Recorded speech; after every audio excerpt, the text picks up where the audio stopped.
গোপীবল্লভপুর ব্লকের উত্তর সন্তোষপুর গ্রামে গত কিছুদিন ধরে এক ষাঁড়ের উপদ্রবে চরম আতঙ্কে দিন কাটাচ্ছেন এলাকাবাসী।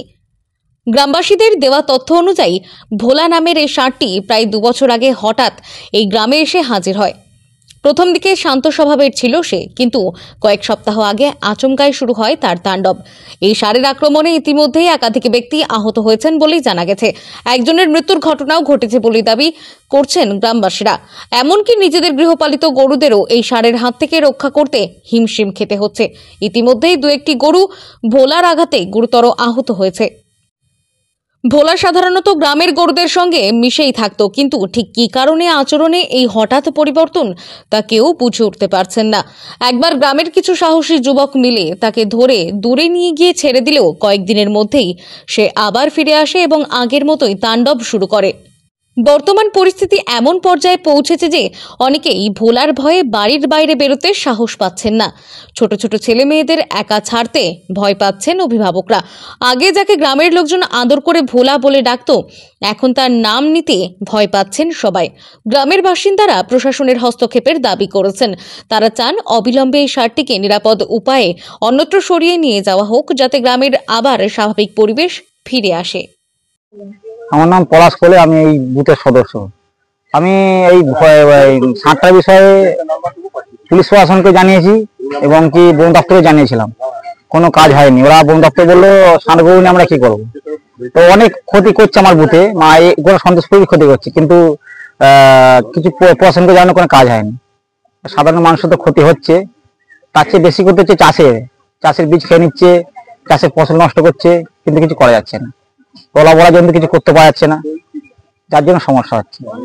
সাধারণ মানুষের বিশাল অসুবিধা হচ্ছে। প্রতিদিন রাত্রে কার ঘরে ঢুকে পড়ছে, কার গোহেলে ঢুকে পড়ছে, এরকম সমস্যা হচ্ছে। এবার বন দপ্তরকে আমি ফোন করেছিলাম, বন দপ্তর বললো যে ওটা আমাদের কিছু করার নেই, আর ওই ষাঁড় গরু নিয়ে আমাদের কিছু হবে না, যার জন্য ওরা কোনো অ্যাকশন নেয়নি। আর পুলিশ প্রশাসনকে জানিয়েছি, বললো আপনারা যা করবেন করুন, ওতে আমাদের কোনো হাত নেই। তো আপনারা এখন কি করবেন ভাবছেন? এখন কি করবো, কিছু করার নেই আমাদের। এখন আপনাদের মাধ্যমে যদি কোনো কিছু ব্যবস্থা করা যায় তো করবেন, নাহলে কিছু করার থাকবে না। কারোর উদ্দেশ্যে কোনো অনুমতি বা কোনো আবেদন, কোনো অভিযোগ আছে? না, ওসব অভিযোগ কিছু নেই। ওকে আমরা জানি ও যেন এখান থেকে চলে যায়, আমাদের এখানে ওকে রাখার কোনো এ নেই। আমাদের বিশাল ক্ষতি করছে, এমন ক্ষতি করছে মানে দুটো যে খাচ্ছে আমাদের পেটে ভাত হজম হচ্ছে না।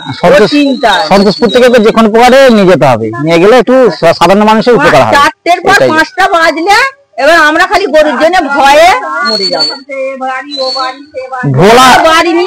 ভোলা সাধারণ মানুষকে অতিষ্ঠ করে তুলেছে, মানে সাধারণ মানুষের জীবনটা চন্দ্র ছুঁয়ে দিচ্ছে, মানে কি করবে ভেবে পাচ্ছে না। দুটো খাচ্ছে আমাদের পেটে ভাত হজম হচ্ছে না, এমনই ভাব ও করছে অত্যাচার।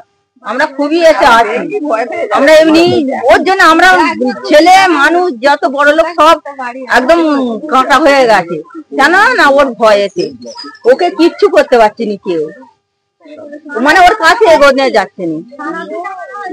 নাম বলুন আগে। সবজন বলুন।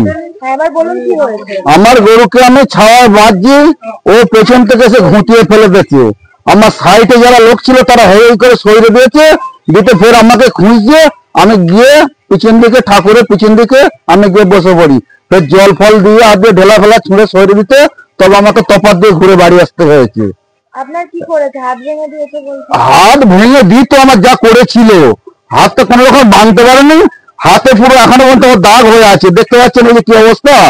মানে সিংটাকে ধরে ফেলে সরিয়ে দিতে না, পুরো আমার ফেলে দিয়ে হাত ভেঙে দিত। আর যারা ছিল জিজ্ঞেস করে না, পার্থর বউ ছিল, কিসবিন্দু বউ ছিল, ওরাই তো বাঁচালো।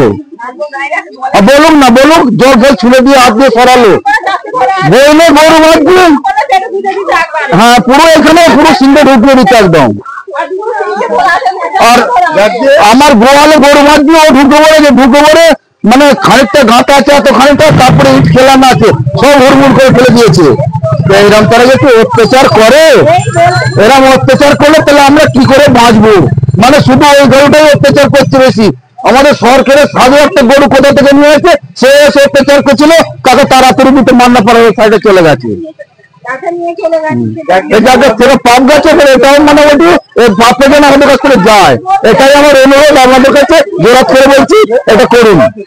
এই পর্যন্ত আমার বক্তব্য শেষ করছি আমি।